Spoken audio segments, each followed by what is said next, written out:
சொக்கனுக்கு பக்கத்திலே சோடி என்று வந்தவளே நூல் போடவையில் ஒளிஞ்சுக்கிட்டு நினைச்ச தாளம் போடணுமே.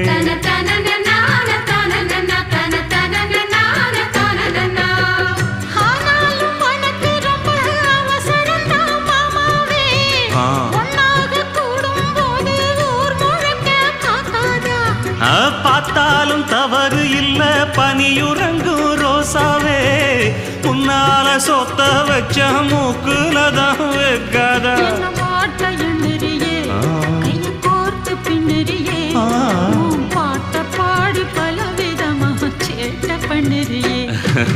செங்குருவி செங்குருவி காரமட செங்குருவி சேல கட்டி மாமனுக்கு மாலையிட்ட செங்குருவி.